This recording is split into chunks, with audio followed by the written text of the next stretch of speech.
Colin. How do you do? Colin. Yeah.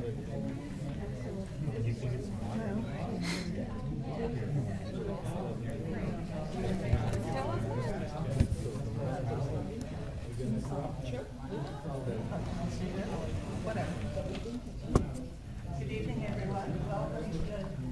Welcome to the joint meeting of the Echo Lake Neighborhood Association and the Meridian Park Neighborhood Association. Good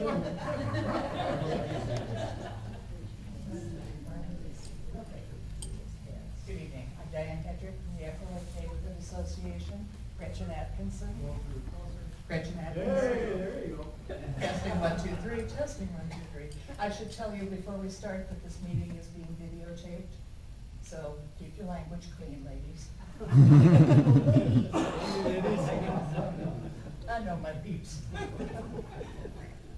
So, first of all, we have cookies, and if there's any key lime pies left, there may not be by now, they're in the back.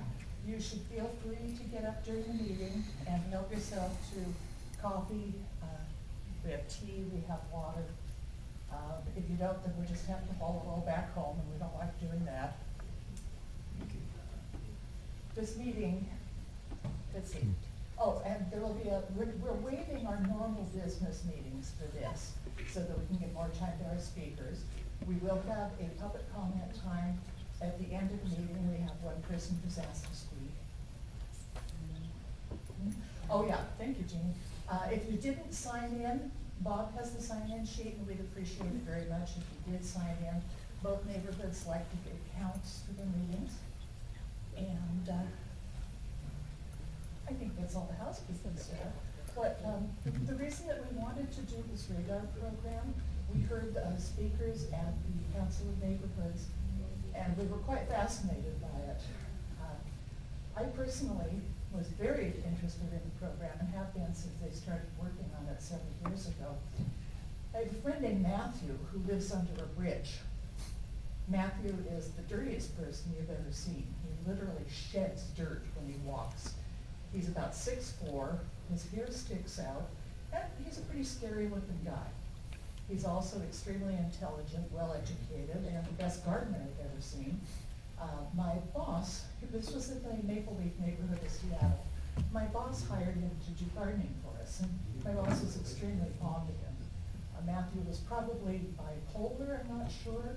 His best friend told me one time that he was on heavy doses of steroids, so he was also subject to roid rage. And he had almost no emotional reserves, which the nasty little boys in the neighborhood knew because they would goad him and get him going. And we'd be inside the office and we would hear him yelling. He'd be out on the sidewalk yelling and waving his arms around, and altogether scary. And I always thought that Matthew was probably the person most likely to be shot by Seattle police. So when I heard about the radar program several years ago, I knew exactly what it was about. It was about people like Matthew. When we heard him start yelling, my boss would come out of the office and go, uh-oh, and he'd go running across the street, and within a couple of minutes, he could calm Matthew down, and he'd be fine, and we could walk away from him. But I don't know if the police would have responded quite that way. So I'm really, really interested to hear what our radar program has been doing, what they've been finding out in Shoreline, what their experiences are, and we hope that they have some instructive stories for us. Could the board members from the Echo Lake neighborhood and the Meridian Park neighborhood just wave their arms? I'm not going to, thank goodness. Good. We both have boards of about, we both have 8 people on our boards, so that's a good representation. So I'm going to introduce Gretchen Atkinson, Meridian Park, and she's going to introduce our speakers. Oh, I should have been closer, shouldn't I? Oh, well. So this evening, I'm very excited to introduce to you Susie Kroll. She is the navigator for the radar program in Shoreline, and she is also the regional director for the Meridian Center for Health, and she has some very interesting stories. She occasionally rides with the police officers on their duties to help them. And with her, she has Colin Coughley. Yep. An officer in Shoreline who will probably give you some very interesting stories. So, Susie? Thank you for having me. Do you want to take this? I'm pretty loud. That way we don't have to hand it off. Please let me know if I do have my voice drop down a little bit. There's a tendency to kind of make sure that I keep the volume up, but it is a big space. As you were told, my name is Susie Kroll, and I am the navigator for the RADAR program. Navigator means something else in the mental health field. It means somebody that helps someone find insurance. Sorry, that's me, but So the yeah. easier way across industry and across agency to refer to me as a mental health professional or an NHP.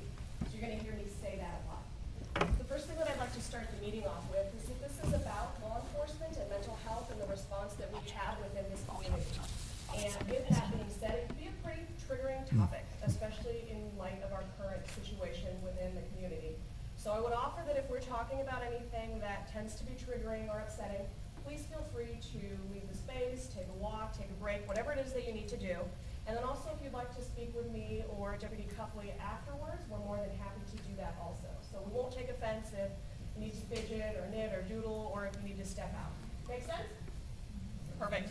Do you have anything you'd like to add? I'll jump in here after the next. Okay. I'm assuming that this works. We're going to find out, won't we? Aha. All right, so this is an introduction to the RADAR program and what we do in Shoreline.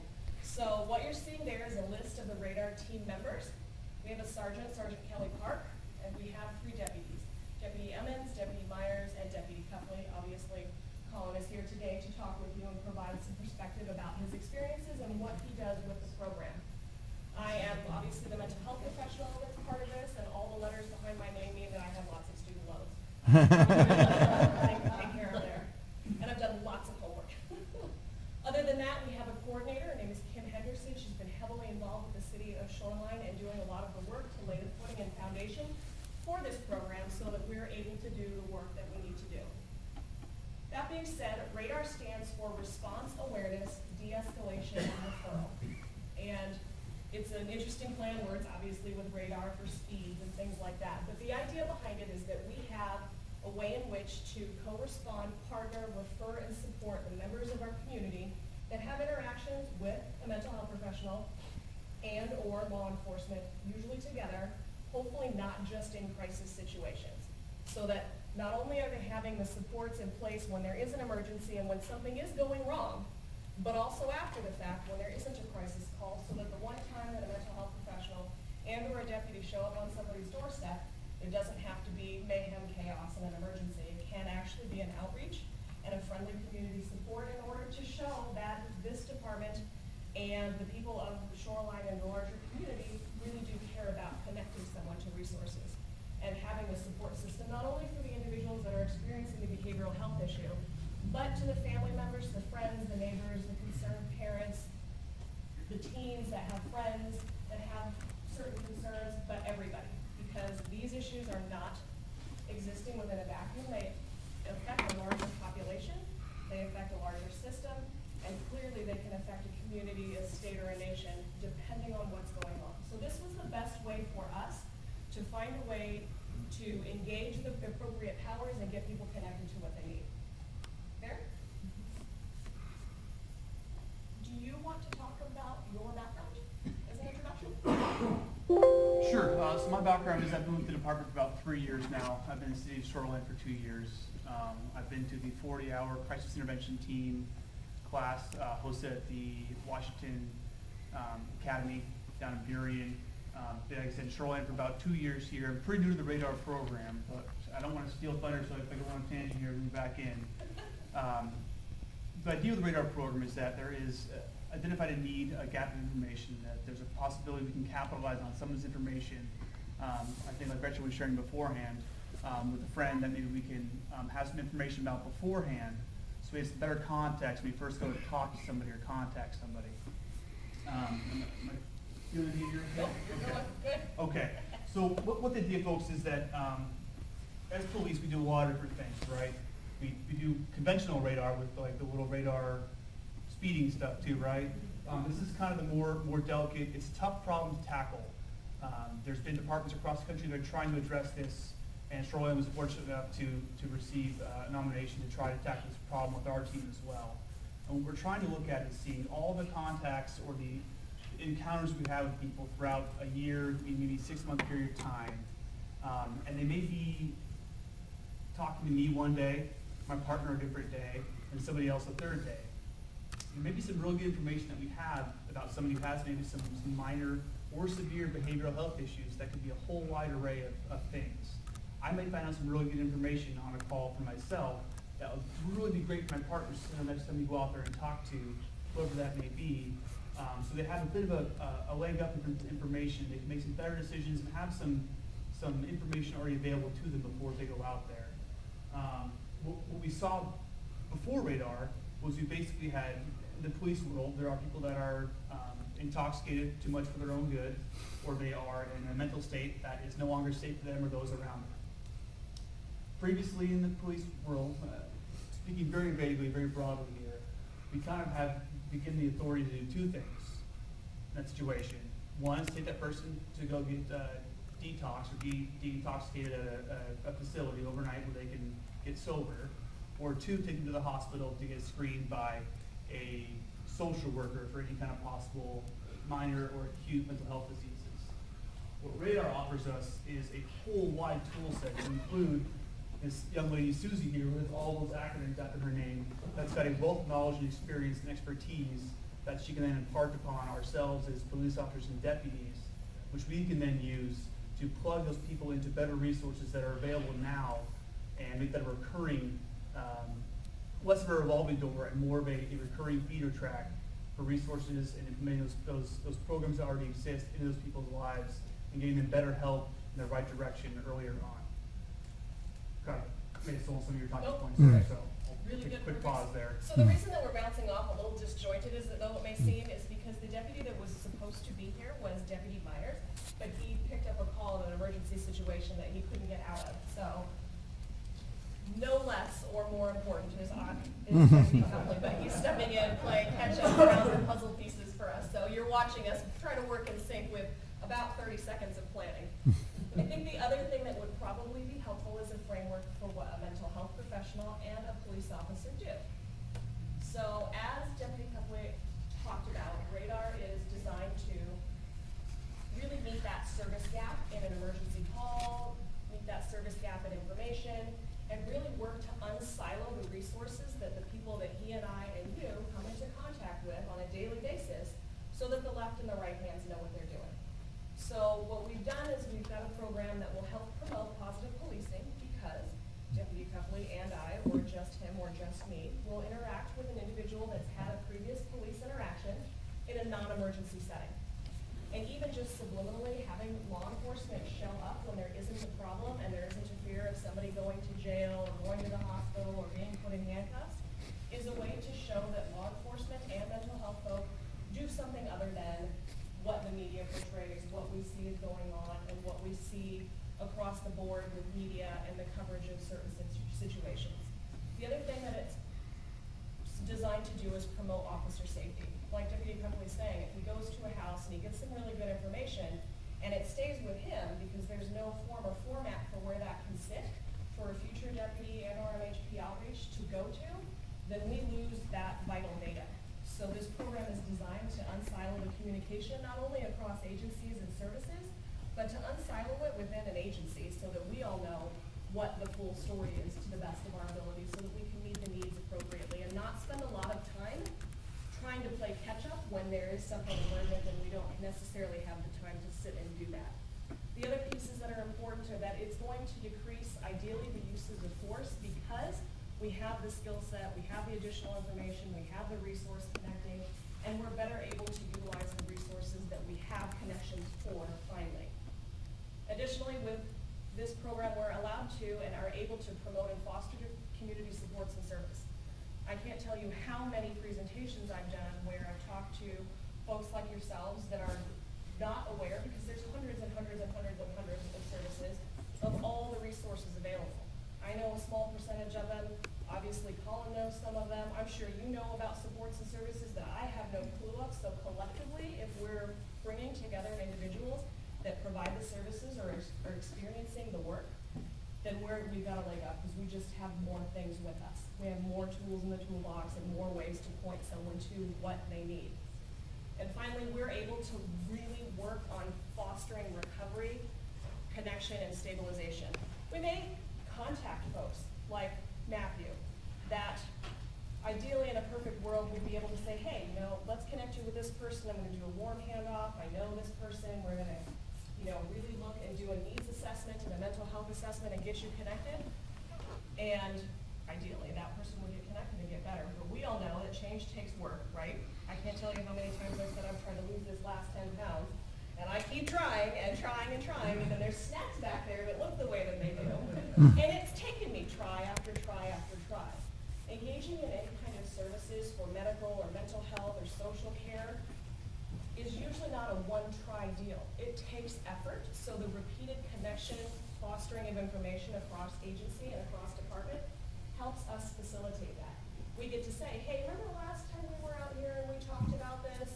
Oh, yeah, I remember I talked to you. I think you told me something about, that place.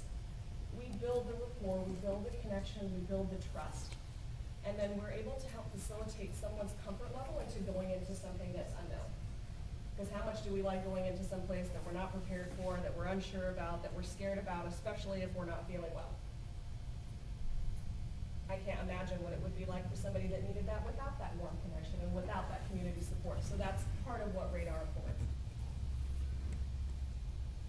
Do you want to speak to, so this next piece of this presentation is about the training that went into having deputies inside the Shoreline Police Department learn about Radar and what it's about, in addition to training the Radar assigned deputies. And so Colin can speak to what we did there as far as the Radar program and how it fit into that precinct, and then I can speak to some of the behavioral health resourcing and training that was also provided. Sure. So the Radar training itself kind of goes like this. There's as you see this online training module there first. That kind of gives sort of a once over, where it came from, where does it want to go. It's sort of the upper atmosphere, big picture, blue sky, the vision, the goal of Radar. From there, we kind of break it down to individual deputy levels. So there's the Radar deputies you saw, myself, Deputy Meyer, and Deputy Emmons, and then we have all of our partners we work with too as well. And so the goal of the training is to how to make this simple and accessible enough to all of our partners that we're going to be able to get to it easily and use it as it's intended to be used. So the training we go through in person then is a two-part training, and the first part covers how they're going to actually physically use this stuff at the deputy, at the police officer level, resources that are available to them, and then also the second half of the training talks about the follow-on to that, the mental health professional aspect, Susie's role, how we can conduct outreach before or after we have an encounter with somebody. If we have enough information that someone's maybe kind of deteriorating a little bit in their condition, we can do an outreach preemptively and say, hey, we noticed you called a few extra times this week. How are your finances? How's your home life? What else is going on? How's your health? And we can sort of build some very basic rapport with folks at that juncture and get some positive policing done then. And positive interactions, really, we're just trying to go out and talk to them, make sure they're going to be okay, and get ahead of the curve. So we're setting ourselves up and setting them up with the best outcomes possible. And like I said, the second part of that training is specifically going through each of the additional identified resources that we've come to create onto these little handout cards we have now pulling out here. And it's got numbers. It's got references for the people that we can hand out to people that are in crisis, for example, having a bad day, having a bad week, having a bad month. And we also have a second set of cards for ourselves that talks about what are the specific numbers we can call as police officers and get a little more leverage and get some direct involvement with different resources for those people, whether they're old, young, disabled, having a bad time with finances. It covers a wide array that we can kind of tailor the resource to fit that person in that moment, for them, that moment of crisis. Perfect.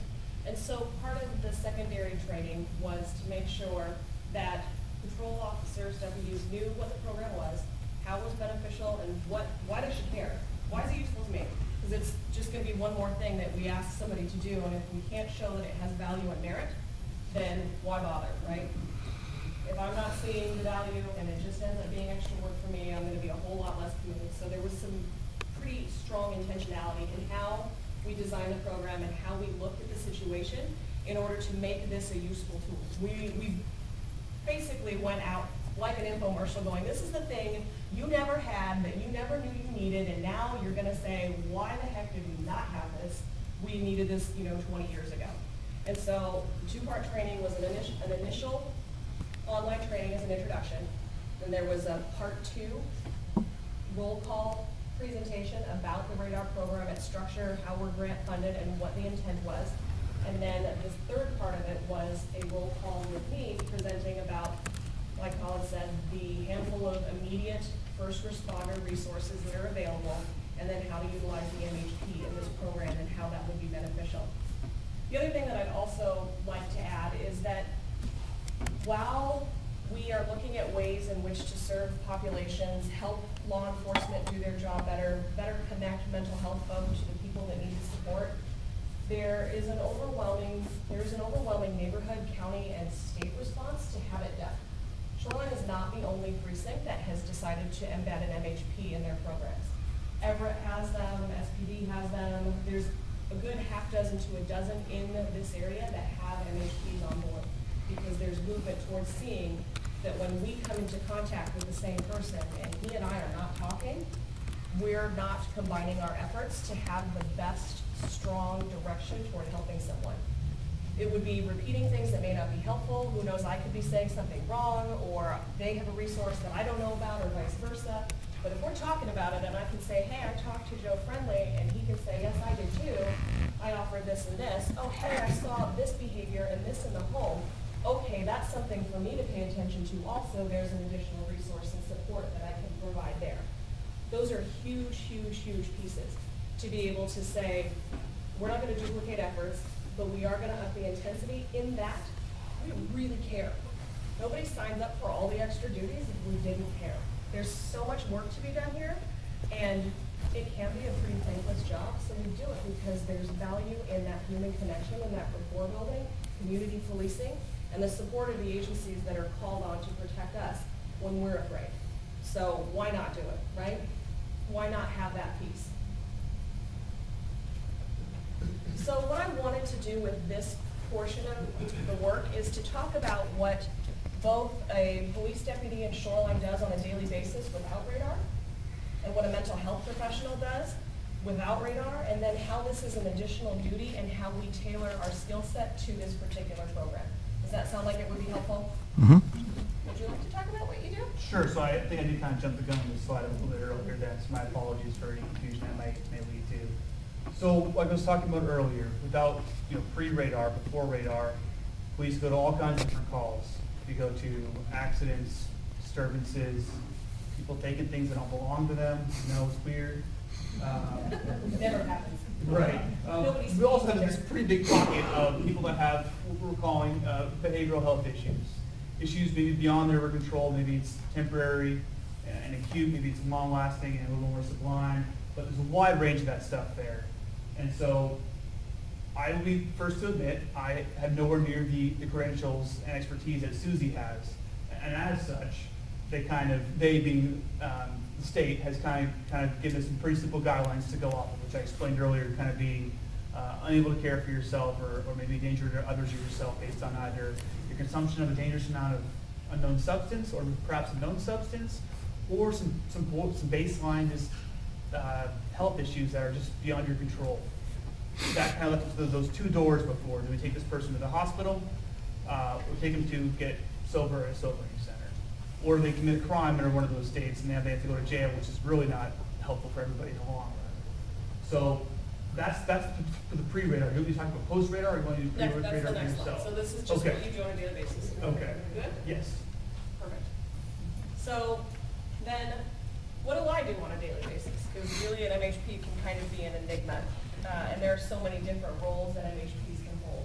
So specific to me in this program, and I'm a little bit of an odd duck when it comes to being a mental health professional, I have some strange training that most mental health folks don't have. So to be an MHP in this state, to be licensed as an MHP, you need a graduate level or a master's level degree in counseling psychology, marriage and family therapy, or you need a master's degree in affords those folks with those credentials the ability to diagnose, assess, and meet access to care for folks in a community mental health setting in order to receive services, whether it be mental health services, medication management, group therapy, individual therapy, any kind of specialized programs in relation to mental health. That's what those three letters mean according to the Department of Health and what I do. So if you encounter an MHP, at the bare minimum, there's a master's degree in there and at least 3,000 hours of direct client experience on top of an internship that had to happen during school that was at least a year long. So you're dealing with an individual that has some clinical experience, some mental health training, lots of diagnostic stuff, lots of student loans, and lots of homework under their belt. With that being said, I have a unique perspective in that my father was law enforcement. So I grew up in law enforcement culture long before I grew up in mental health culture. And even back then, when he was a federal agent, so he was law enforcement for NCIS, yes, like the TV show. Very much like the TV show. In fact, his old boss, who wrote a letter of recommendation for me when I went into one of my undergrad degrees, is now the technical advisor for that TV show, which is kind of a riot. But that I did that long before the show was ever here. But yes, so my father was a federal agent, and this is a culture that was very familiar to me. And when I entered into the mental health field, which was decades later, I found that there was so much commonality that I sought out the additional training and wanted to figure out a way to have both of these spheres of influence and industry work together. So the additional training that I have is that I'm an instructor at the Washington State Criminal Justice Training Commission. So that's the police academy that Colin was talking about.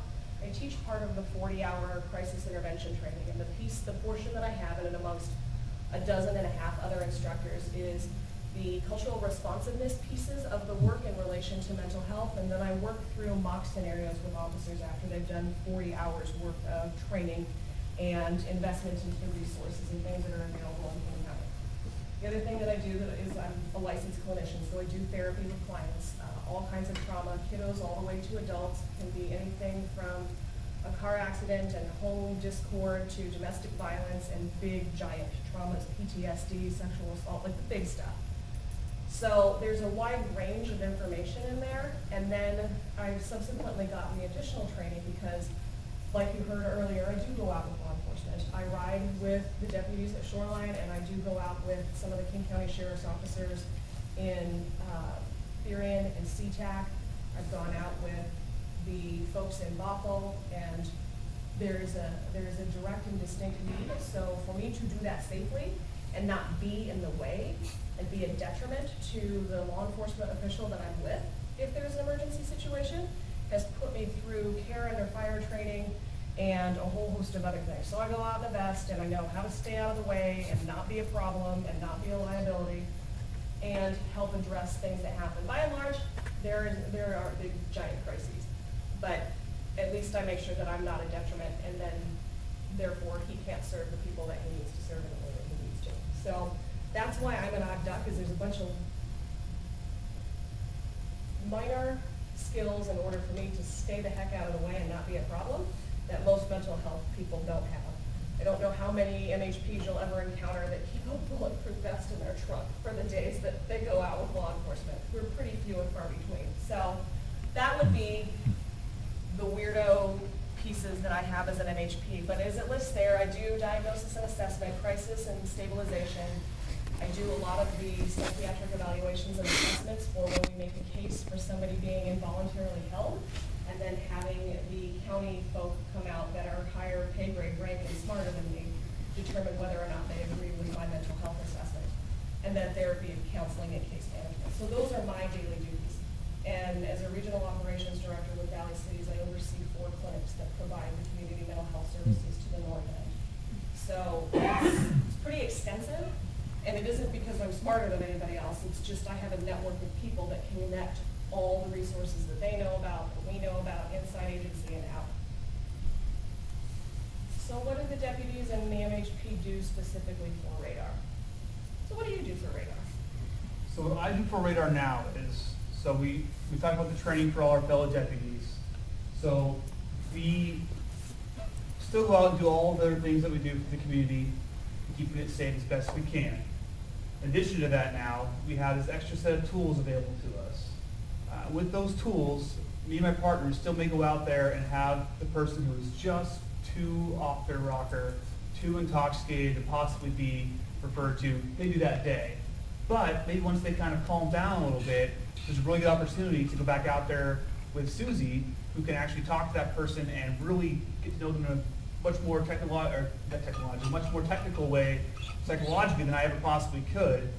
And once that person is in a better place to kind of be more receptive to listening to folks talk back and forth, we establish what's called an outreach. So we may go back out to that person's house maybe a couple days later and say, hey, Tuesday was rough. It was a rough day. We kind of got off on the wrong foot.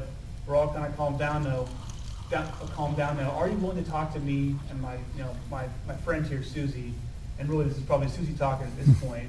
And just, are you able to talk to us about kind of what happened and what's going on?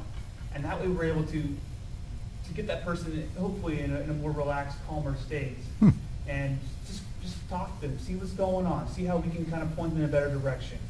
And then from that point, I'm going to pass it off to you now. So they may say, yep, I want to talk more. I know that I've got these things going on in my life, and they may have more questions for Susie that she can better answer or resource. And at that point, I'll pass back to you for how that goes forward. Perfect. So yes, like Colin is saying, there may be an emergency situation that deputies went to without me, which is 99% of the time, and they're interacting with an individual, and if we're angry, scared, hungry, tired, sleepy, how well do we listen?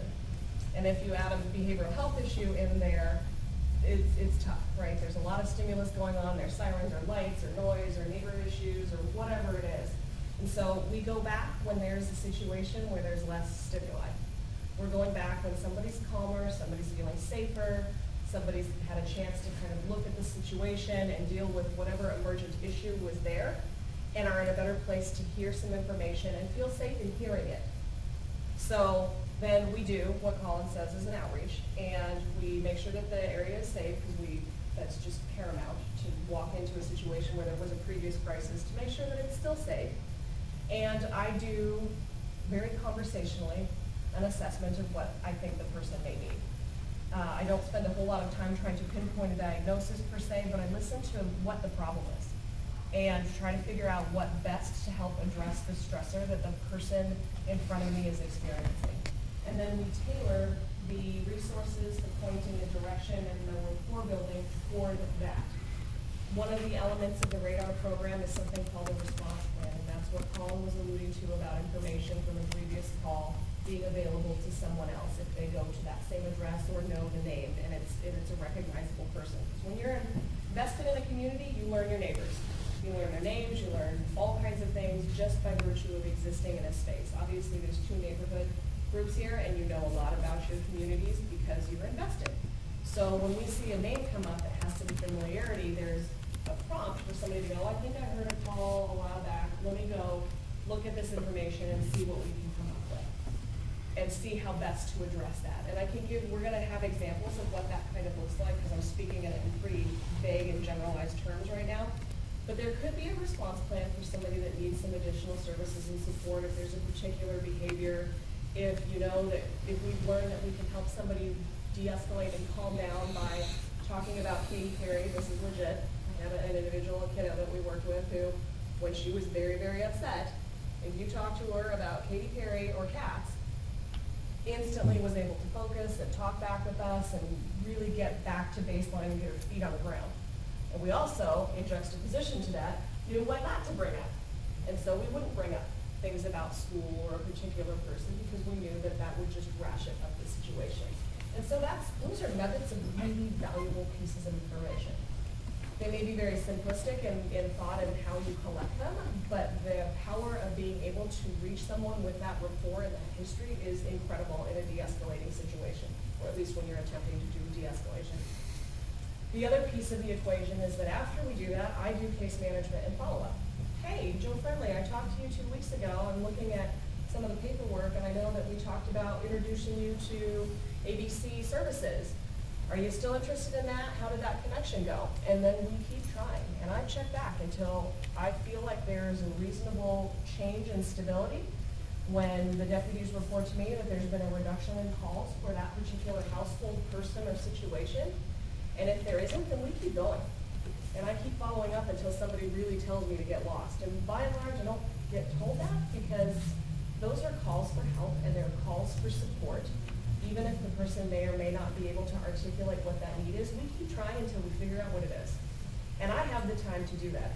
It has a little to do with some credentialing, but it more has to do with I have the time to do it. And we can't ask law enforcement running from call to call to call to emergency to mayhem to chaos to say, oh, well, hold on a second, I gotta make sure that I route, Mr. Friendly to ABC services and follow up with him. Society and the nature of emergencies in this day and age don't necessitate the time for that. So that's part of the reason why radar is so valuable, is I have the time to do the case management, build the rapport, and do the follow-up. And the idea behind it is that if we can prove this to be successful, it can be implemented across any municipality and department, because it's not a real expensive program to run. There isn't a bunch of fancy technology, it's not like the stuff you see on TV where I have to draw out a laptop and have all this really cool geek stuff, which I think I would really love to have, even though I don't know what I'd use it for. But it still would be cool. But this still is back to the human connection, and it is something that's implementable for a department that is wanting the support, and how to partner with a mental health agency, with a social worker, with the agency's resources that where they're located, and what have you. So the idea behind it is to make this something that is multipliable and duplicatable. And we continue to do the follow-ups. So if we end up with somebody that we've contacted and they end up in jail, I have jail clearance. So I go down to the King County Correctional Facility, I go into SCORE, and I see the people that I've seen in the neighborhood. And I say, you're having a rough go, what happened? What can we do upon discharge? And I will tell you that the jail and correctional facilities and the folks that staff them are very, very, very amenable to having MHPs come in. They have them on staff, and the community mental health agencies in the area, like Valley Cities and Sound Mental Health, Navos, all of those agencies, CPC, go into the jails. They have specific people that are trained to do that connection and outreach. So we don't leave any little portion of this equation, at least untouched and unaddressed. There is a shortage of personnel to do the work by virtue of the number of folks that we come into contact with, but there is some point of contact somehow. The other piece of the equation that's really important about the radar deputies and the MHP is that at the academy, all of the service providers in King County, many, many municipalities, all the correctional facilities folks, hospitals, ERs, all the resources, the big ones like the crisis clinic and the geriatric regional assessment team, all of these entities meet once a month. And they talk about policies and changes and needs and things that are coming up, legislation changes and supports. And we meet once a month to continue to evaluate and change and update our policies on how the court system works, on how involuntary treatment works, on what new things are being built, where the inpatient units are coming on board. And that way, we unsilo at the service level, we unsilo in the precinct level, we unsilo in the city and county level, so that there is that open communication. And I can, with a warm handoff, much like we do with the folks in Shoreline, say, hey, you know what, I know somebody at SCORE at the correctional facility, let me give them a call. Hey, Carol, I know that we have somebody coming in that we would really like you to pay a little close attention to, and I'd like to set up a time to make sure that we outreach to that individual while they're with you. Okay, sounds good. Can you come at 10 on Tuesday? Warm handoff, interaction, interagency connection, and it started with a simple little program like Radar. Because all of us see the same folks, so why wouldn't we be talking? So I wanted to see if you guys wanted to take a 5-minute break, bathroom, snacks, cookies, things like that, and then we would talk about some success stories and do some Q&A if that's amenable. Right? Sure. We'll do a little 5-minute break. All right.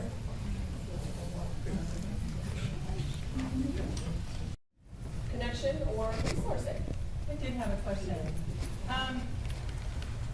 You were talking about this program, and I'm wondering, is this just for handling crisis situations? Because for years, I had a neighbor who harassed me verbally from his property. And when I asked the Shoreline Police for help, they told me that there was nothing that they could do. And so I had to endure this man for 10 years. And I'm really glad he's gone now, but That's fair. neighbor that's verbally abusive constantly, is that something that I can now call the shoreline police for? Yes. The short story is yes. We've had a couple calls where individuals, instead of a neighbor that's leaving notes or saying really terrible things or making threats or having something go on like that, and it may be a situation where there's a behavioral health issue, it may be just neighbor relations not going the way that we're hoping they go. I mean, it can be any number of things, but if there's a deputy response, and based upon the training that all the deputies have and what the radar deputies know team-wise, if there is a viable reason to go out and visit, then we would. And I can tell you that we did go to one where somebody was leaving notes that weren't very nice toward a family in a house. And we went out and tried to talk with this person. This person would not open the door for us. And I think it's just by nature of seeing somebody show up in a uniform, even though I don't wear a uniform, because I'm that cap.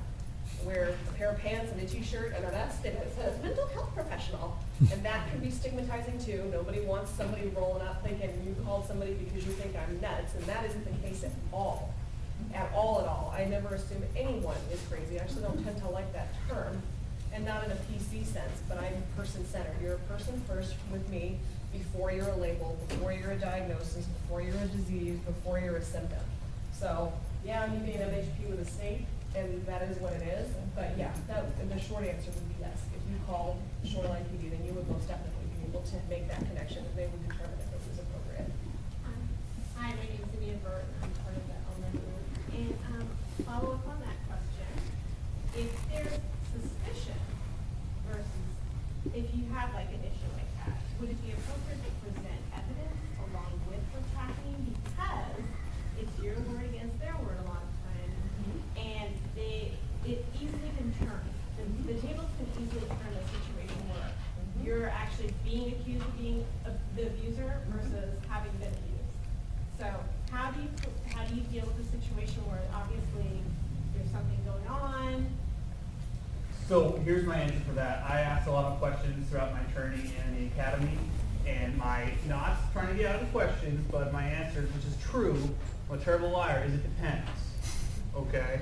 I can't honestly tell you without being there in that moment with what's going on, what we would weigh. Well, for her instance, Sure. verbal altercations, So- can you record them? You can, and there's no And would thing you that. listen to it? What's that? And would you listen to it? Because I It know would it's depend. illegal. It would depend. If they're saying I'm going to hurt you, that's different than I don't like you, right? Well, if it's something threatening, if they're threatening, Sometimes We would absolutely screen it. We would see how far it meets the criminal nature, but it still may meet some of the radar things we talked about. Okay. So it may not be criminal in nature. But now these new tools in our pocket we can use. Now maybe we say, hey, this poor young lady has been harassed for 10 years. Nothing criminal we can do about it. No threats of harm to herself or her property. But Susie, who's super smart with this stuff, may have some insight into this person's other part of their life. What's going on with that person's home life, maybe inside their own brain perhaps too. And we can kind of always screen it. I can't promise anything up front because we just don't know. You walk in as blind as maybe we're born, okay, to a lot of these calls, which radar aims to educate ourselves a little bit on it beforehand with some of these recurring callers and recurring issues. But we can at least screen it, look at it once and say, does this meet a criminal act? No, maybe not. But it's definitely something that we can maybe screen through the radar program. So yes. In the past, you wouldn't be able to deal with it, really, like in her situation, but now you have her who possibly can get intervention or even. Possibly being the operative word, but yes, absolutely. That person and, okay. Yeah. Because I know there's a Washington State Mental Health Association where if you call about someone and say there's something weird about that person can actually be investigated by the state mental health people, or mental health agencies, MPHs. And so they will actually do a visit. So in the past, that's what's happened. So I don't know how different that is from this. And I'm wondering, sorry, Nina, didn't mean to interrupt you. Go ahead. No, I don't know how much different that is, just because we already had that established with the state of Washington. At least the city of Seattle was doing that. So, I'm wondering if that was an instance also of siloed resources, where if those folks were coming from those entities and going out and doing those outreaches and those wasn't being communicated with law enforcement, or maybe it was only being done if there was the commission of a crime or the hint of it or a threat or something like that that would necessitate law enforcement involvement. I personally, and here's a fine example of me not knowing everything, because it happens all the stinking time, I have never heard of what you're saying, and it would be something that I should look at. I did not know that there are educated mental health folk that will go out and investigate accusations of some Yeah, sort of mental health there issue. is. I'm personally aware of it, twice. So in my situation, actually, the tables were turned. I was in a difficult circumstance with another individual, and they accused me of doing something, and I was investigated. So I actually had the experience of having that, and it was like my word against their word. So that's the one thing I have, that's the questionable thing. I mean, I guess someone could say, oh yeah, I'm having problems with this neighbor, and so I'm just gonna say they're making a big problem for me, or, you know, they've been carrying knives, or they've been shooting in the backyard. I mean, neighbors could do that with each other, right? So I'm kind of wondering, what's the fallback to preventing some things happening like that, to like filter out what's true, what's not true, and getting to the bare bones. And so, is it that you're looking for someone that's actually demonstrating mental health problems, or what is it that you guys are kind of going to be documenting, or whatever you're doing? Right, well, what we're doing, like, what you described is 2 stories or more oftentimes for the same incident, right? So, I don't want to go into police 101, but we have, the truth is somewhere between usually the 2 stories or more that we hear. So we would investigate to the best of our ability, whether that's recordings, third parties, statements, whatever it may be. But like I said before, it may not be of a criminal nature. It may be a harassment thing that meets the criminal criteria, or enough to document absolutely. But there may not be enough to actually charge anybody with something. But there may be some behavioral health issues, some components that maybe kind of through this training triggered some things in our minds where we're saying, that kind of sounds like it might be this, but I'm not an expert on this kind of stuff. And then I can reach out to Susie and say, hey, got this thing going on with neighbors for a long time, or maybe it's a few months, however long it may be. I don't have any criminal here, but I think it would be better if we're going to talking to them and see if we can at least screen it for anything else that we may be able to help out with. But if it's a neighbor thing, which happens all the time, he doesn't all the same with tall fences and all that good stuff. We don't know what will happen. I can't make any promises of what would or would not happen. But I think like having proof would probably help people in those circumstances. So the non-law enforcement mental health professional in me is going to say this. What you need to do to make yourself feel comfortable and safe and able to articulate what is going on for you would be what you need to do. So if you need to keep a notebook with a log of every time somebody shouts at you over their fence, or if you want to have a camera system that's recording and storing, or if you want to have a friend to be a witness. I mean, I'm gonna offer whatever you need to do to feel safe, and like you have something to present to deputies when they show up, you can do it. I would offer also that may or may not be applicable for what a deputy may need. But the instance of, hey, do you by chance have a record of this? Oh no, I didn't think you needed, so I didn't do it. Would you rather be in that situation or be like, hey, I have all of this log. Okay, good, keep it just in case you file blah, blah, blah. I'm of the persuasion personally that it's better to have more and go, okay, I have all of this, than go, oh crap, why didn't I blah, blah, blah, blah, blah. And then try to recreate that with your memory and historical data and looking through phone calls or whatever you need to do. I have a question. My name is Marcus Kiros. I am from Meridian. Actually, I've been working with the State Policy Department cross-border meeting representing East Africa for about 5 years. And we talk about this issue many times. One of the questions on the program radar that I have seen is the cultural aspect of it. Because statistically, the African American, in particular the immigrant community, are the ones that are really affected by it. So why is committed, why didn't you put into consideration? Because here in Shoreline, we have about 15% or more immigrant community. How to address those issues? Those people, when they left their country, they are so much traumatized by police and the military and all those things. So sometimes, the command, they don't get across easily because of the language barriers and all those things. So I want you really to include those areas. If you want to work with me, I will be glad to assist in this matter. So, and I also work with the Community Engagement Commissioner for City of Seattle, advising the mayor and the city council. So I want you to look to this aspect. It is very important because we are talking about de-escalation. And those are the people who are, mostly affected. So I just want you to consider those areas. Absolutely. And so I would be remiss if I didn't mention that having individuals like yourself in a community that are invested in that work are hugely paramount to the success of the program.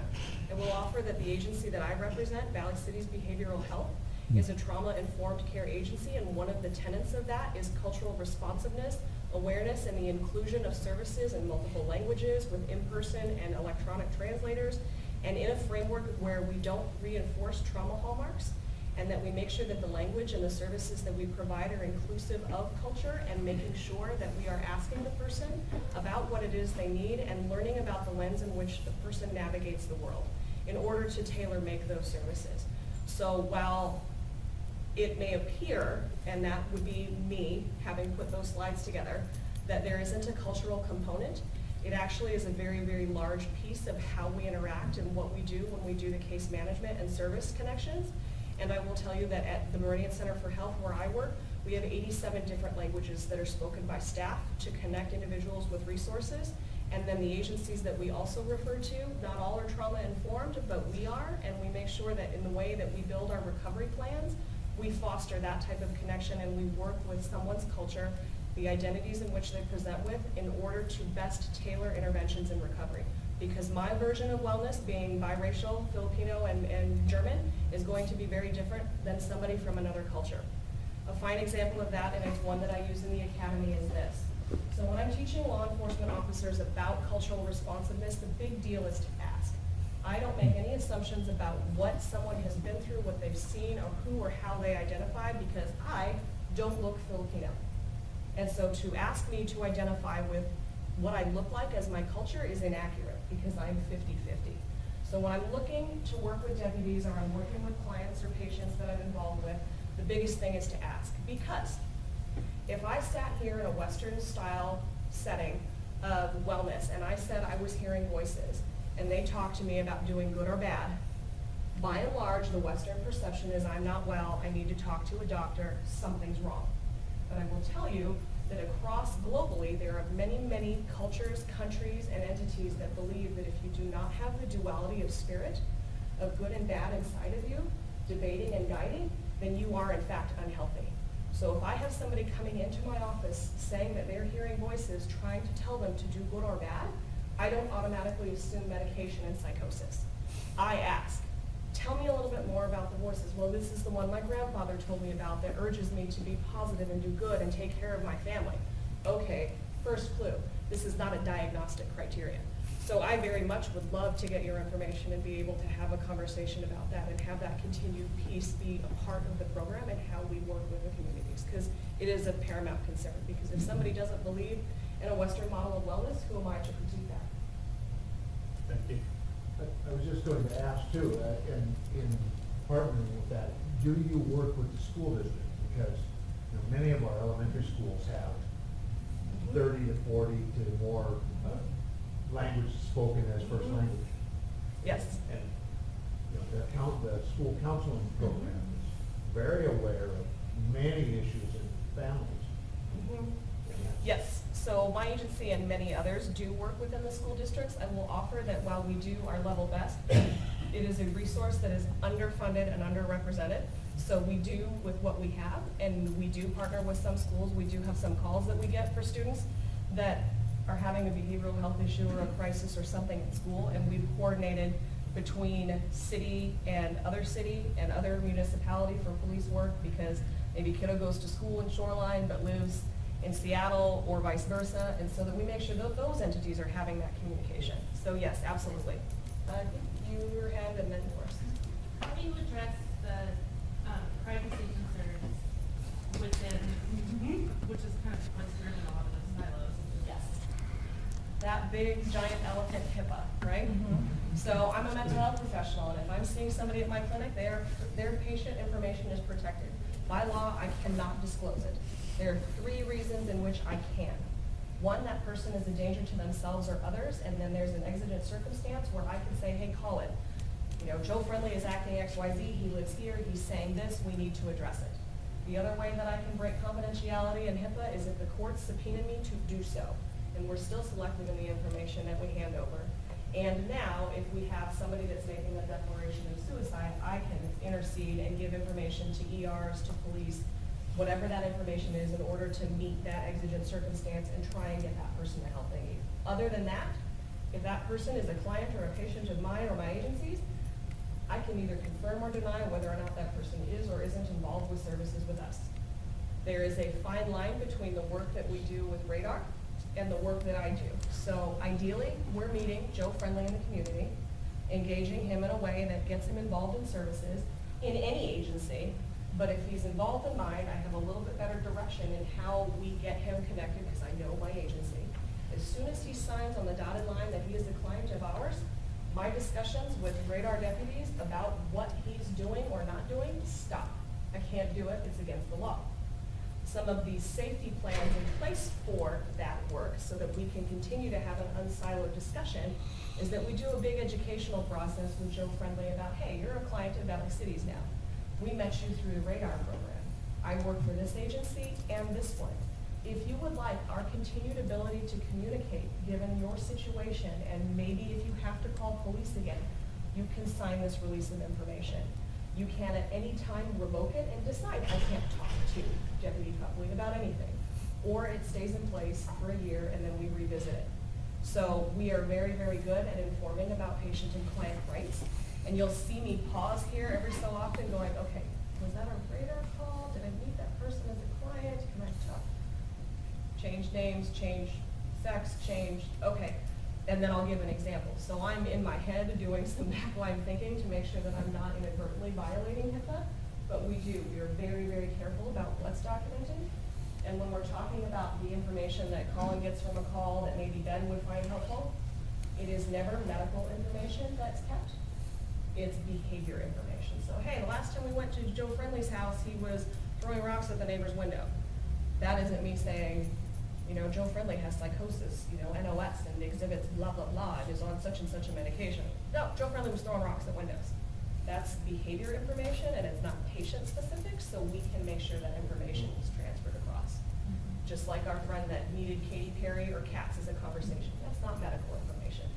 That person's diagnosis and criteria medications are never part of the equation unless they sign that release and allow me to have that conversation. But even then, as an ethical, responsible practitioner for mental health and recovery, I am so selective about what we talk about. If it's not pertinent to the situation, the background, the information, and the extra stuff doesn't come out of my mouth or in any form of records. So we're still very judicious about what is talked about, regardless of release or not. So that information, how do people ever have access to it, like the person whose record it is? So if they wanted to release their information, so they could view it. Or their family, so say they have a disabled son and. From my agency or from Radar? Any agency, like if I wanted to find out like what's being said about my son and what's in that record, do I have the right to have access to that information? That is a, Yeah, so if it's a police report, yes, it can be Yes. public disclosure request. yes. If it's having to do with HIPAA stuff though, that'll be up to the individual who this information is about, and then that will be, Sort of. Okay. Yes, and. So it's never not complicated because it's HIPAA and government and red tape and bureaucracy and mayhem. So, with the release of information, if your son is 13 or younger, you can sign and get medical records for him. If he is 14 or older, he must sign and advocate whether or not he wants you to have access to that information. I don't make the law, it was the state. It's a really, really icky situation.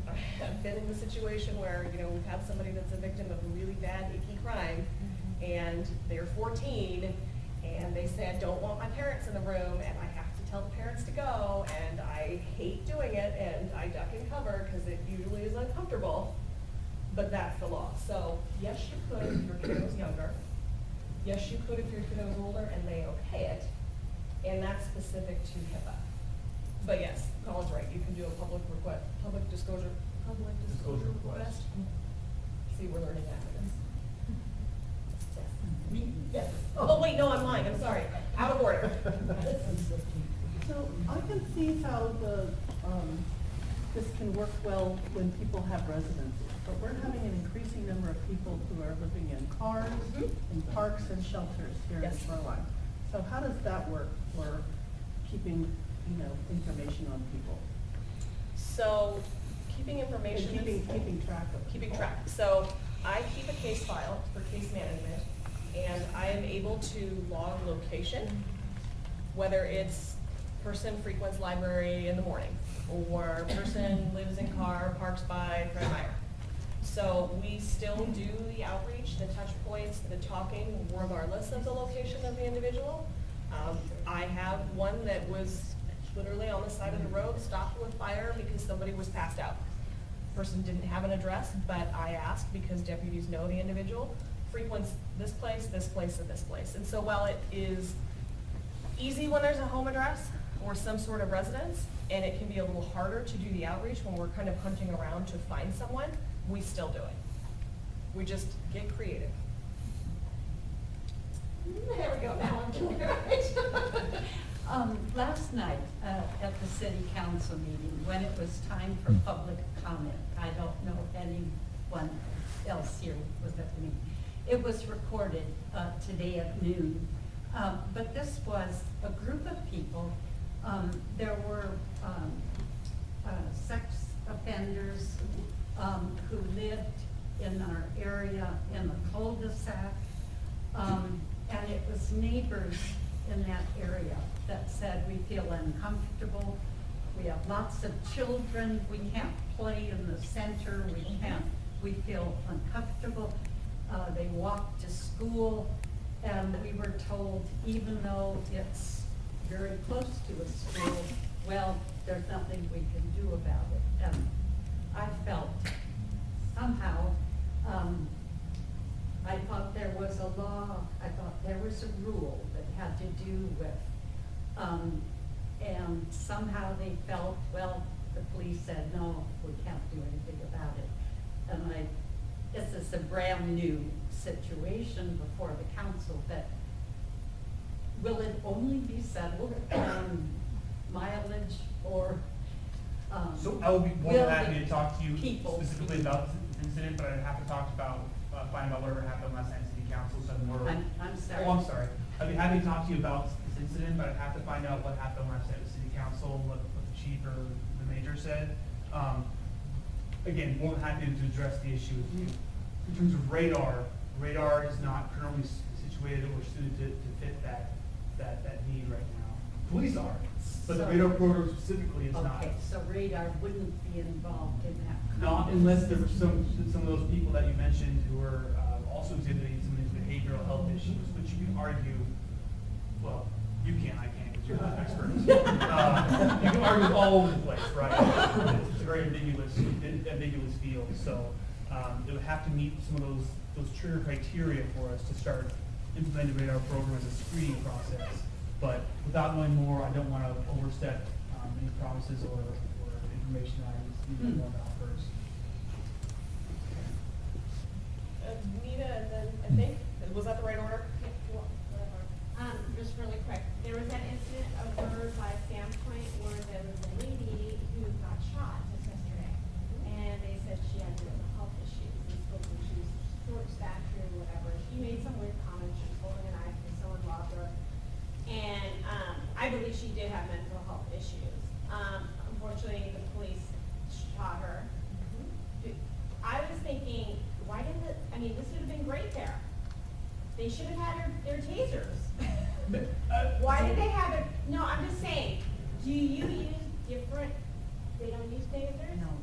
Anyway, so, I know, they didn't have tasers to use probably, but I'm just thinking, when you go to a house where you know the individual does have mental difficulties, are you gonna use things or have on you tasers to disable or other instruments that are not lethal? If time and situation allows, which I know is kind of a caveat catch-all answer, I can't possibly speak on what happened to that, obviously. Yeah. I But do- I'm just wondering what you guys will do. I mean, you're going to someone's house that you know is, I mean, you're gonna have Same some guns as well. thing I said before, is it depends. Best Okay. case scenario, of course, everyone walks away, and we're all happy and better off for it. Uh-huh. People are people, it doesn't always happen that way. So I really can't unfortunately speculate or say what will or will not happen. The radar program is designed to address that, but it's not a catch-all one-stop that this will solve the problem. People, like I was talking with a gentleman on the break earlier, it's very, very complicated. It's very tough. If it was easy, these would be easy programs to implement. It would have been done decades ago. It's super difficult inherently, and now we're adding in this huge spectrum of health issues that we just, she can make a very educated guess on, but something can happen that one day that one moment that we just can't possibly predict, and that all changes for the better or for the worse. Okay, and then, so how many of the people on the Shoreline Police Department are actually trained for radar? Everyone? Everyone's received radar training. There are 3 radar deputies, myself, Deputy Ben Evans, and Deputy Tim Meyer are sort of the on-call. We're no Susie by any means, but we're No, better than joking. the average. The average variance is pretty good in Shoreline. We've got a little more insight, so if our partners have questions, they come to us, ask us and stuff. And then we, if we have questions, we go to Susie. So it is a pretty big elephant in the room. Yes, there was a shooting. Yes, somebody with mental health issues, as reported by the media, was shot and killed. And yes, it involves Seattle PD. I obviously am a tool and a resource for the King County Sheriff's Office and the Shoreline Precinct. I can't speak to what SPD did, didn't do, should have, shouldn't have done, had, didn't have. I will offer from a mental health perspective with a teeny tiny modicum of police and safety and force option and care under fire training, is that I by and large, and this is my own personal opinion, so don't link it to King County Sheriff's Office, radar, or Valley Cities. This is Susie Citizen. The instance is much more complicated than we get to see in the media. We have individuals that are writing stories from perspectives, intentionally or not, to sensationalize and to tell truth and fact as it is seen by that individual. So what I would offer is be circumspect, be critical, look at both sides, and find out where you fit. Because if we're not critical consumers of the information that we read, if the resources that are handed to us and we blindly accept them, then we are blindly accepting that what is handed to us may be correct. So be a critical thinker, be a critical listener, writer, reader, and consumer of media, social media, the things that you hear here. We're not the end-all be-all for information on mental health and law enforcement. We are a perspective, and we offer what we have in the vein of our window of expertise, but look at the situation for a bigger scope, because it is far more complicated than it is being portrayed on both ends of the equation. And so that is the only thing that I can speak to, because I don't work for SPD, and I'm not gonna do that, and oh my goodness, it'd be the quickest way to get my butt kicked all the way down the street and out the door. Yeah, I was the one who was testifying yesterday about the 6 offenders in our city. Ah. So, we brought to the attention of the city council members. As you know, there is not much, the law doesn't reside much to taxpayers or residents around. But one fact remains suspicious on the whole circumstance. Those are level 3. That means it's highly, Yeah. they're gonna repeat. So Right. putting those without, as a professional, mental professional, what advice do you give? Because there is only one person who's taking care of them for 3 or 4. So, and one of them is he breaks, doors and, rapes his victims and so Sure. on. We are concerned. I have Absolutely. 17 years old girl and 16 years old boy, and others they have ranging from 4 years old up to 16, 17. There's lots of So, kiddos.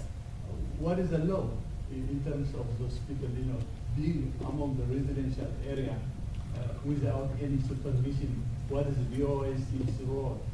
Sure. Because we really don't have so much information. If we look at the DOSC, the law is vague. Yeah. And then, you know what, I get that is so unsettling. And so here's what I'm gonna let Deputy Copley speak to the law pieces of it, because not my expertise, and I'm so not gonna be the one to to say it wrong. Here's my therapeutic approach, and this is what I can offer as a mental health professional. When I work with anyone that walks in my door, whether they're 3-4-year-old or they're a 96-year-old, my therapeutic approach is that I want someone to feel empowered. I want someone in a situation where they feel out of control, sick, anxious, depressed, angry, traumatized, where something may or may not have been done to them with their consent or not, whether what they thought was going to happen didn't go the way they wanted it to, that there is a modicum of control and trust and calm regained. So Deputy Copley and now Deputy Meyer, who's walked in the back door, welcome, and myself are not the solutions to problems. Me therapeutically, I'm not the solution to a problem. What I am is a conduit for someone to find the solution that best empowers them to feel a sense of control in a situation that they cannot control. So for instance, your neighborhood with this going on. We don't have a ton of control over the law, who stays where, what gets changed, but we do have control over how we educate ourselves, how we inform our communities, which is what all of you are doing here, and how we teach our children to be aware and safe and observant. And so in an out of control situation where we can't wave a magic wand and find a solution, I look to ways that citizens can empower themselves, to learn about resourcing, to feel a sense of, you know what, I know how to handle this situation, or I have a resource that I can call, or I'm gonna teach my kids that, you know, this is this or this is that. So I look for that. And so what I can offer as a mental health professional is find a way where you can have your own sense of empowerment and control to feel better about a circumstance that you may or may not have a choice in. And whether that's education, self-defense, support groups, neighborhood coalitions, meetings like this, you know, knitting circles, whatever you feel like will give you a sense of impact to better the circumstance. For instance, making a list of the times the person was yelling at you through the fence. If that makes you feel like you have more control and power in a situation, then I think that that's beneficial. So I can tell you that there have been many instances where I felt like something has been done to me that I can't fix or change, but I do have a say in how I let it affect me.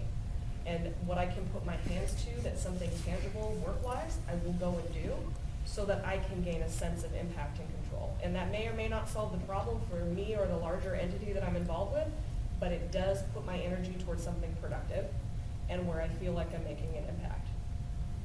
I know it was very therapy-y, but I'm a therapist after all. Did you have anything to say Just about before? the same thing, sir. As I told this next young lady up front here, is that there's definitely an answer for that. I do not believe, without looking at it on a case-by-case basis by each person that you're referring to, that there is a specific radar program component designed to address that. There may be, like I said, on a case-by-case basis, but by and large, I think that you're talking about it last night at City Council fell on better ears with better minds than it does of the ones that are running this aspect of this particular program. But again, afterwards, be happy to talk to you and you as well about this issue and expect to find some better follow-up for you. One more behind you. Yeah, I just wanted to, I've heard so much that I'm sort of confused. To access this program, okay, so if you get a call from somebody saying that there's a problem with somebody who has a disability and they're out of control, you need help, does that call automatically go to one of the radar team members or the officers? If we're on, so if myself, Deputy Deputy Meyer, or Deputy Emmett are working, then we try to jump at that call if we can. We try to get to that call first and help our partners out and kind of guide it a little bit, educate them in a live training environment. So we get, okay, like this is how we do it, this is how it's done. Not always possible, different shifts, different schedules, different family lives. So the idea with the training that we all attended was that they have still the resources in hand, or if they don't know what to do, they have the answers that they can get to that person or themselves to know which direction and which path to take. But is there a database so that when a person is calling in, that name comes up on your screen, your radar, not being the radar program. And you know, you have that information so that the officer responding will have that if they meet certain criteria, which was what we call the response plan, which is if they're that sort of that high risk person, let's say, where there may be likelihood in the past, either ramping up of behaviors or a acute incident may have happened, and they say, no, we need to talk to this person about this right away because this calms them down. And last time it didn't go so well, we ended up shouting and yelling, and it wasn't very productive. So there are definitely people that meet those criteria that we have established. They have to warrant, pun intended, word choice there. They have to have met certain criteria though to be in that category where there's a response plan where we say there's a history or high propensity for things to go south, let's say, to go awry, to go wrong, and as such, that person is going to get we call it, we have all different acronyms as I'm sure you've heard tonight, but basically a warning indicator or a heads up. Does the officer responding automatically get that information, or is it only if it happens to be on a day when there's somebody there who's in the program? If they meet their criteria, it would be automatic, yes. But automatic is not mouse clicking a button, click done. There's time delay between information flow as all our different programs are syncing up across different bandwidths and different computer systems as well. I want to mention something too, because there's obviously loopholes in that. And so some advice that was given to me many years ago is don't ever let, if you can help it, don't ever let your mentally impaired family member, friend, whoever it is, be there alone when the police come. And I'm not saying that negatively, but it's just that was given advice to me and it makes all the sense in the world. Because there needs to be somebody that can speak for them besides themselves and another. And they're just gonna, yeah, like I said, they're gonna know a tremendous amount more and say, no, that's not a thing, oh, but that is a thing. We're not worried about this, but really focus on that. That is just, that's monumentally helpful, absolutely. So because I wanted a portion of this to be about some success stories and how we looked at this. And so, turn of phrase, right? There's a couple pronged approach about how this has looked. And so, initially, if a call comes in and there's a radar deputy on, there's a behavioral health component, those folks go. If there's a behavioral health call and it's a regular patrol deputy that isn't one of the radar deputies, they go, they have the training, and they can determine whether or not it ends up being something that's brought to the radar deputies' field of vision. I'm trying not to say radar because it just kills me. Field of vision, perspective, etc. And then from there, they get to determine whether or not they bring in the MHP to figure out if we do some sort of extended outreach case management or if it warrants that response plan. So it's a multi-layered process. And then if that information is deemed appropriate for a response plan, then yes, deputies have access to that. I will offer that some of the pieces that we've seen are pretty profound. So we have an individual kiddo call, had a habit of wandering off from school after a behavioral issue. Her coping skill was to go for a walk. It kept getting logged as a runaway though, because she'd leave her school, and that was a problem. And when other resources were pulled into the equation, pre it being a radar protocol, or at least are brought to my attention, we worked with the family, she would say to CPS workers when they'd ask her, are you safe at home? No, I'm not safe at home. And of course, the MHP gut social worker reaction is, oh God, something at home is not safe for this person. We need to make sure that this kiddo is not going home because it's not safe for this person to be at home. Turn of phrase upon more assessment by a mental health person, it wasn't that something at home was not safe. Because of the mental health situation this individual had, they couldn't articulate that she didn't trust herself at home not to accidentally hurt her siblings. So it wasn't safe for her to be at home when she felt the way she did, which is why she went for a walk. And so having that finesse in language and having that written somewhere so that deputies can go, okay, when she says she's not safe at home, it's because there's an escalating issue and she needs to engage in some coping skills, and we know what a handful of them are, not somebody at home is hurting her. That's huge, those little simple pieces. We had another individual who would wander, and when she was escalated with her symptoms and symptomology, she became nonverbal, but she'd wander away, and then couldn't tell anybody who she was and what she was doing. And we had talked with parents extensively, and of suggestions were made, get the medic bracelet, you know, do those identifiable things, but this person also had sensory issues, where stuff on them was an irritant and an escalator. So she had like 12 of the same pair of pants and 12 of the same shirt, because that was what didn't trigger that sensory feeling and the issues that ensued to escalate her. So the suggestion after assessment and deputies and I talking to her was, in those 12 shirts, how about you embroider her name? So that at least we know who she is if she wanders and can't say who she is. It's not an extra bracelet, it's not a thing, it's not gonna be something that can be clawed off, pulled off, damaged, and it will survive a wash. Really, really simple intervention to help communicate who she is to deputies when we get a call that she is wandered off or needs, you know, space, or she's found. So it's little things like that, the simple solutions. We had an instance, I was out in,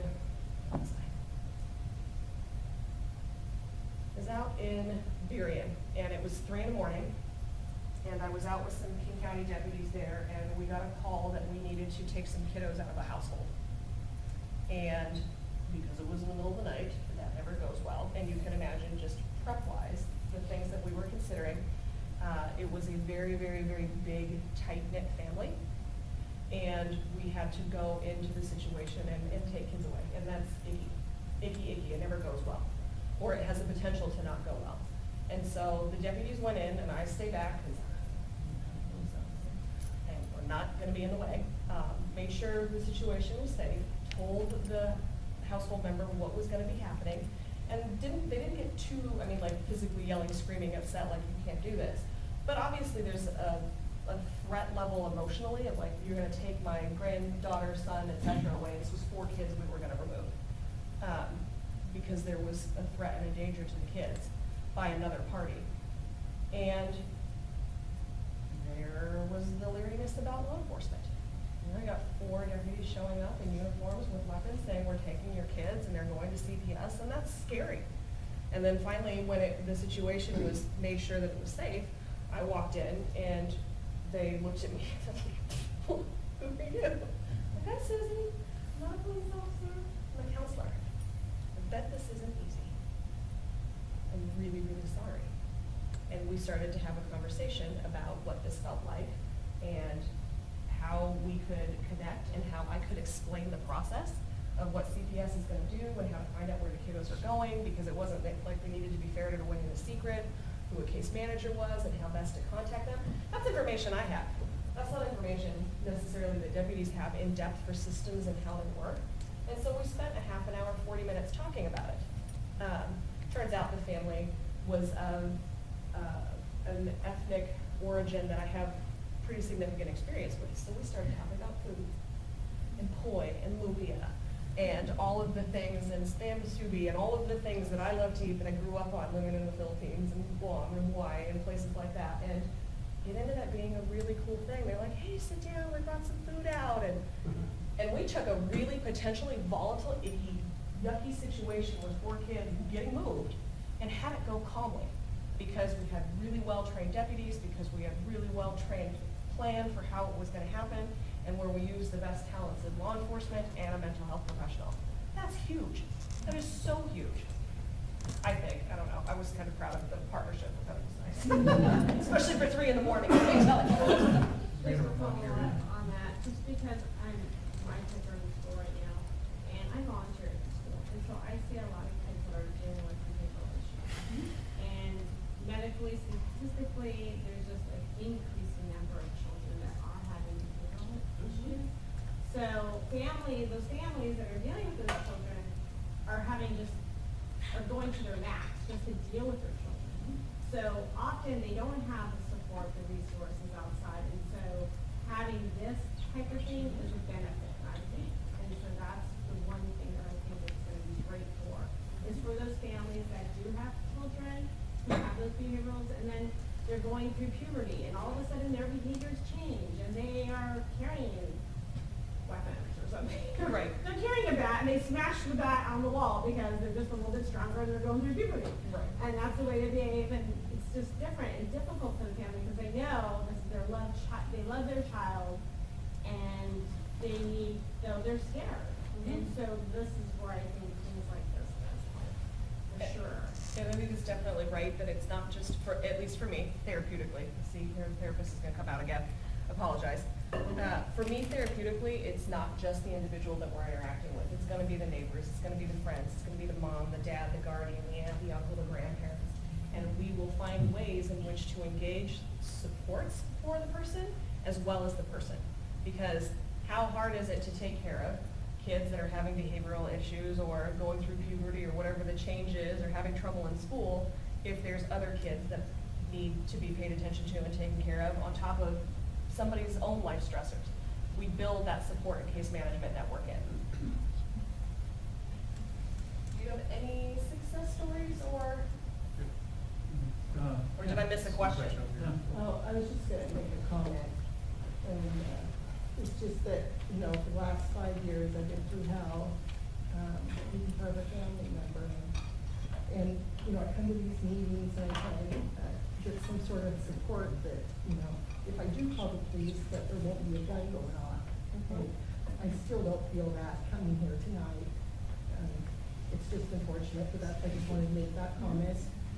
And the other thing was, the last meeting we went to, they talked about the officers going to the NAMI family to families so that they can really understand what family members are going through, that they get a little more insight of the illness and what happens. So I'm wondering if that's going to happen for the officers?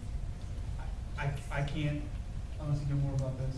I can't possibly tell you if it will or not happen. I know that big push most recently in the last few years has been for the CIT, the 8 and 40-hour class, the crisis intervention team, which has been, like I said, a large push. Minimum is 8 hours, some of us got the 40-hour class. To be totally frank, funding's part of it at some point, okay? I can't possibly speculate. I don't know, am I qualified or allowed to really speculate on city or department funds, all right? I think it's worthy of note and mention. Past that, I don't know. I don't know. So I can offer from the CIT portion of it. So at the academy, there's a 40-hour training. And part of that 40-hour training is resources, agencies, and entities in which we work with in the county. And one of the agencies that comes in is NAMI. And they come in with people with recovery stories, and we sit and we talk with deputies and officers across all law enforcement municipalities. And there are folks that come from the Rainier School, so officers get to interact with kiddos with a multitude and spectrums worth of different behavioral health diagnoses, components, and behaviors. There is quite an extensive presentation on autism and autism spectrum disorders. And so while it may not be something that happens immediately within the Shoreline precinct, because I can't speak to that either, I can speak to the larger academy presentation in that, yes, every law enforcement officer gets 8 hours every year of crisis intervention training. The additional training that is offered is 40 hours of intensive information about behavioral issues, the diagnoses that correspond not to make officers people that can diagnose, but to recognize some behaviors and know some things about what they can maybe anticipate and how to direct resourcing.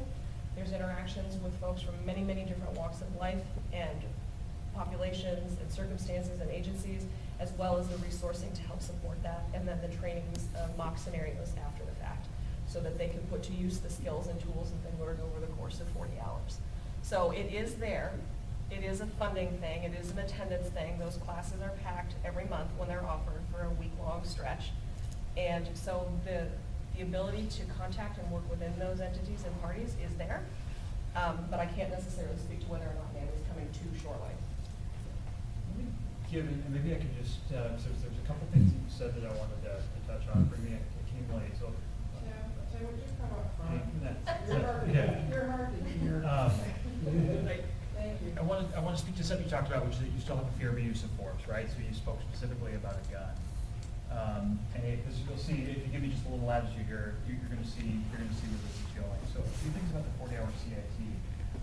I had a question early on when I got into the kind of the law enforcement, mental health, and those two things combined, just why we don't mandate it. So you're mandated under RCW, Rise by the Washington, our big book of law says every police officer has to get 8 hours of CIT training every year. So I said, well, you're doing 8, why don't you do 40? And that's because we follow the Memphis model, and what they said is that we don't want anybody taking a 40-hour class who doesn't want to be there. So the 40-hour class is totally voluntary, because when they found you mandated, you don't get the people that you want. So if you're gonna go to 40 hours of training, which most of it is good, you get free food, which is pretty, if you're gonna get comp someplace, that's a pretty good way to do it. But the 40 hour, you're getting people there that are committed to it. So I just went through it 4 months ago, and that's volunteers, that's people who are committed to seeing the mental health things through and we're willing to engage and do it. NAMI is a big piece of that, and so we're there, we're engaged, we want to see it. One of the things they teach us, we say the CAT program has some similarities to the hostage negotiation training, which I've also gone through with the FBI course. And one of the things that very, very strong similarities because we look at hooks and triggers and de-escalation. So when we go to a mental health call, our goal is de-escalation. And if it results in the use of force, the worst case would be a use of a firearm, all right? There's the obvious, the obvious one in the press, right? You need to go to SeattleTimes.com, we know it's gonna be above the fold right now with the Saturday incident in Seattle. Our goal in every case is I wanna exercise those de-escalation techniques that we're used. So if we have a use of force, sometimes we have to, it's regrettable every time, but that means something on our de-escalation didn't work. And maybe it's no one's fault, it just simply didn't work that day, but our goal is de-escalation. And we don't have a culture in law enforcement that rewards uses of force. There isn't some high five. So if my partner and I were involved in tasing incident a couple weeks ago, it's not a high five, it's not something we celebrate. We are disincentivized from using force, we use it when we have to, no question, but it's paperwork, it's this, it's that. We have a system called Blue Team, which is used in every department. We would much, much rather de-escalate than use force.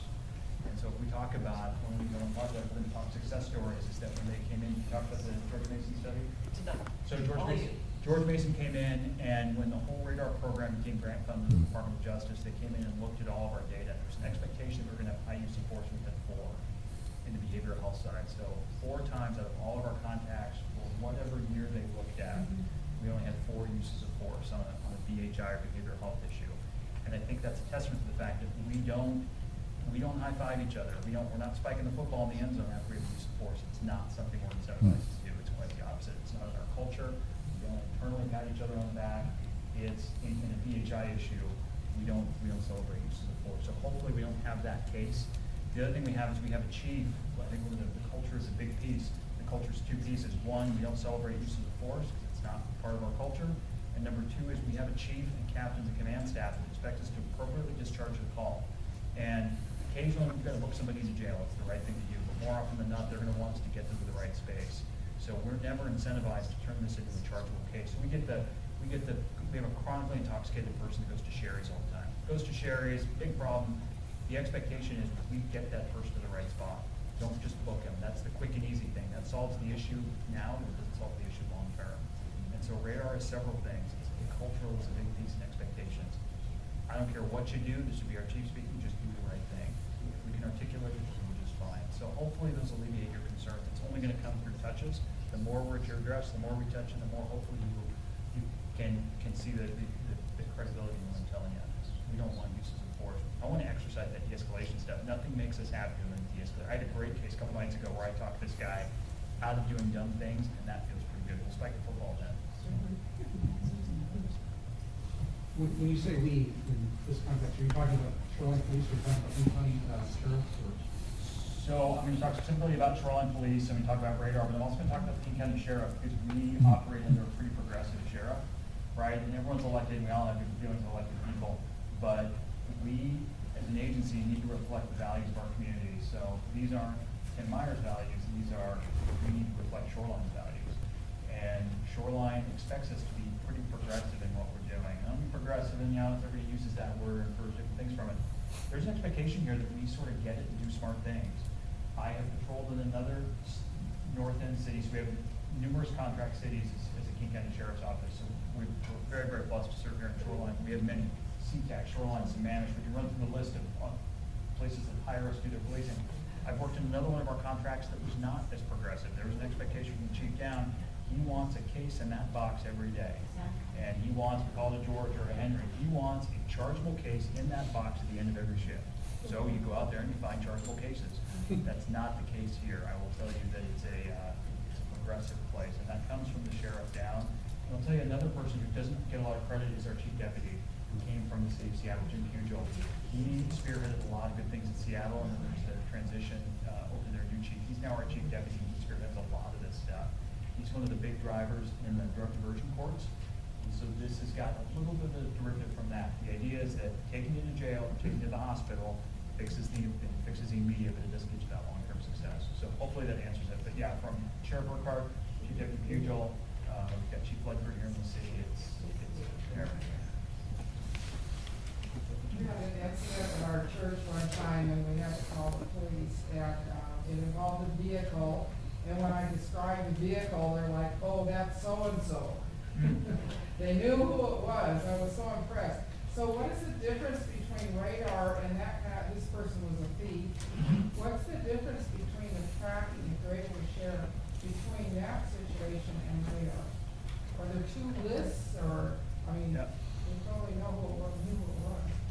So, like, in the city, I don't have some thoughts on that? Oh, it's the regular things that keep happening over and over again to see. So, Yeah. so what I was gonna offer you was that, I think this is where Tim was going to, is that, I'm gonna steal his exact few first words here. Like in any city, you're gonna have the people that you're very familiar with, we call them frequent flyers, high mile contenders, million-mile club members. Spend a lot of time with them, you recognize them by face, by car. So that may be someone that comes to our attention, who's on our tracker, not radar, on our tracker for different reasons. But there may also be somebody who has a chronic behavioral health issue, and they're chronic call over 911. We also may be familiar with that person, so I'll use the alias name of Alan. Alan calls about 4 times a week the first week of the month. And we know exactly what it's contributed to. It's nothing criminal at all, but we know that person's name so much that all of us have been to that person's house at some point or another. I've been to Alan's house lots of times. Yeah, and as a person of success story, we were able to sift through our on in the moments resources and say, okay, we need you this person to talk to, this person to talk to, and then we talk to Susie and say, this is somebody else that you can follow up with, and she reaches out to that person, Alan. I'm a terrible liar, so I don't actually say the wrong name on accident, but let's call them Alan for right now, and follow up them that way too. So the databases may crisscross. They're not mutually exclusive, but they don't necessarily share. There's a call for whatever happens, called a call for service. Something comes up in the city, we get dispatched to it, and they'd be like, oh, I know that person. I dealt with them a lot before. Or I know that car's been involved in this. Or that's Joe Friendly. Sounds like the exact same guy I dealt with a couple nights ago. He's fine. Talk to him about Snuggles and Mittens, his cat and dog, he'll be fine. And Alan is one of those success stories that had lots of calls for services for Shoreline PD, and then Alan got connected with Radar and me, and I have continued to do subsequent case management. So there are times now that Alan will call me instead of 911, because I can follow up with the appropriate releases like we talked about earlier, and work with his case manager and his folk that are helping get the resources that he needs. And so I speak with Alan fairly frequently, and we make sure that his stuff is coordinated, and there's that follow-up, and he calls me. So it's a very good back and forth, and I can say, hey, Alan, remember the time that I was out with, Deputy Meyer or whatever? Yeah, this, that, and the other, and I can check on Alan's dog, and I can check on, Alan's brother, and all of these pieces. And so we built that community rapport. We've had a situation where there's a resource that he's familiar with, and it's been an incredible success story in that I have siloed entities now talking so that I can report back and say, hey, Alan's engaged in this service and it will start XYZ day. So that if they go out to see Alan, they can say, hey, we heard you're starting XYZ service on blah, blah, blah day. Let's not do what we're doing right now so we don't mess up that day. And it ends up being a really good de-escalation and talking point. Let me just, man, before we get to you, I just want to say one quick thing though. So we're Radar deputies and we're engaged in mental health and we believe and subscribe to this stuff. But there are some people we are just taking to jail. I will tell you, if I see Josh, I won't give his last name, if he walks through the lobby right now, we're gonna arrest him, take him to jail, because he's no good, he's stealing your mail, and he has no mental health components. He is just a crook. And so I don't wanna sit here and paint this picture that everyone we come in, that every day we show up and it's just blue sky and all this. There are still crooks in Shoreline, and we will have no problem picking them up and getting them booked into jail. So part of the Radar program though is knowing what's the underlying thing. But if we arrest somebody for stealing your mail or shoplifting for the 87th time at Sears, or they have a warrant for DUI or domestic violence, and they say, well, you know, I've got this, you know, what? No, we're pretty good, and that's where I think we're good, because this is not 100% of our job. There are people that we, every week, enjoy introducing to the criminal justice system. We're pretty good. Reintroducing. We're engaging in a different type of service. What we try not to do, though, is, so take our chronic callers. There has been pushes in the past in some cities to try and criminalize chronic callers of 911. We're going to try and find a different thing. So rather than find this obscure statute that we can charge somebody with obstructing or some other deal, that's not our goal. So there's a bright line. There's crooks and there's the mental health side. We're pretty good at seeing which side is which. Ma'am? Yeah, I'd like to know what your experiences are with Echo Lake Park, and we've got about 5 or 6 minutes before we need to wrap up. In general, or related to the radar program? Related to the radar program and issues in Echo Lake Park. The radar program really started going out with the deputies about 2 weeks ago when we finished the formal training part of it. So it's just going into the field practice now. So I don't know if I have, honestly, if I have the metrics and the data to support any kind of findings, let alone specifically to Echo Lake Park. I know that it's been a area of interest to the park specifically this, is that correct? I think Tim has some information about Yeah, it. Okay. I do. I might be able to field that a little bit better. So let's put radar on hold for just a moment. I'll tell you what it did become was a problem-solving project. So in any police department, you're going to have what's called problem-solving projects, and we call them a few different things. We call it community policing or a problem-oriented. Echo Lake became a problem-solving project for us because we get a ton of people from the transit center. The reality is that the E line is the end of the line, right? They're 205th. So everybody rides the E line up, they ride back and forth, stuff happens there. We have a great relationship with Shoreline Parks, so we worked with Shoreline Parks and they took a cutting saw and they took the 4 inches off the top and bottom of the door. So that would hopefully, and they also replaced the regular incandescent light with a blue light. So apparently you can't shoot up drugs under a blue light. That's what I've heard. That's a trick so your park superintendent is retired from the city of Seattle. He was a park superintendent there. Born and raised in Shoreline, decided to come home. He tells you great stories about driving a Volkswagen home on the frozen lane. He's got his great stories. Anyway, but he said what they found some success with in Seattle was get rid of the incandescent light, do a blue light, cut the top and bottom off the door. So if you see there, that's what's going on now. I would say anecdotally, we probably have 50% of your IV drug use in there. It's not perfect, but it's better. The city also replaced the janitorial service. So the old janitor kind of go in and, I don't know, looks rough and he shuts the door and moves on. They've got a new one in there, that's helped. Power's been cut off to the outside outlets, so no more charging your cell phone out there. And so that has helped. So we focus there on facility improvements, try and cut down on the IV drug use. And just my final remark on this, when we're out here doing our stuff, I often talk about, so when you train new officers, we talk about who's our customer at any given call. So if I contact somebody at the park who we know is doing IV drugs, he's not my customer. My customer is the neighborhood. The guy I'm working for is you folks. You're paying my salary at that point. My job is to move him to the right spot, and that's not the park. So hopefully that answers it. It was a problem-solving project. You should see facility improvements because they're done. They've been there about a month now. So yeah, the blue light's cool too. You can go in the just do that. Don't do anything else in there. And I want to finish by saying how great we think you guys are. And the radar program. I mean, I don't want to end things here, but I wanted to say, I've worked with Deputy Meyer on more than one instance. Great, yeah. And you guys just do a great job. And Susie, I'm sure that you're a big piece of that too.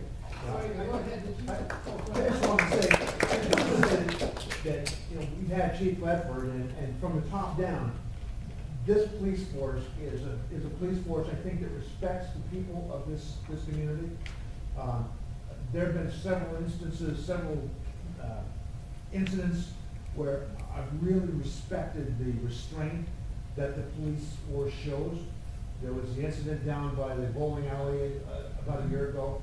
That was an incredible amount of restraint that was shown, and I think this radar program is kind of an extension of that. It's such a logical extension, and as a citizen, I am so supportive of it because it takes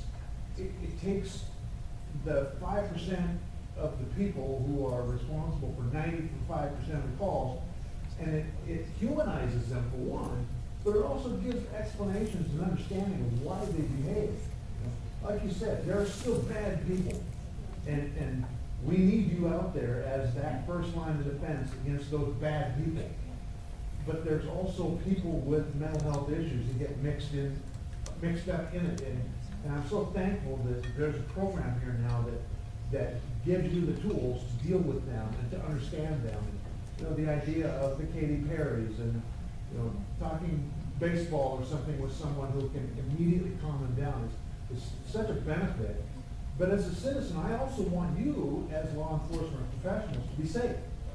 And I want you to go home every night, and I want you to feel comfortable that you have the tools to defend yourself and know that the community is behind you. And you know, the cost, as far as I'm concerned, is so small compared to the overtime for 1,000 police officers if there's a huge incident like Ferguson. I mean, as a community, we should all be completely supportive of this program. We just see, Yeah. we just see the Ferguson dropped, it was like 15–18%, there was a precipitous drop in that and all that, so. So I just really want to thank you guys, and I want you to feel how much support this community has for you. Absolutely. Can you still arrest somebody? Nope. Because that is what happens. The only exception, so, yeah, mandatory arrest only applies in a case of domestic violence. And that's one where we say, you've got a complaint, we're gonna send you to Olympia, because that is, we still have a mandatory arrest provision there. That's the only time that we So do. then what do I say when I call, then, so that it's not a domestic violence? Well, we come out and we investigate, I tell folks, we're in the figure it out business. We come out, we get there, and we figure out what we're gonna do. Why don't we do this? I'm gonna give you my card, so you have a contact. Let's talk offline. Does that sound good? We'll come out and visit you in a non-emergency situation. That's the best way to do it. Okay. Thank you all for inviting us here and taking time out of your evening. It was an honor and humbling and inspiring to see such a commitment in the community for law enforcement and mental health partnership. Thank you.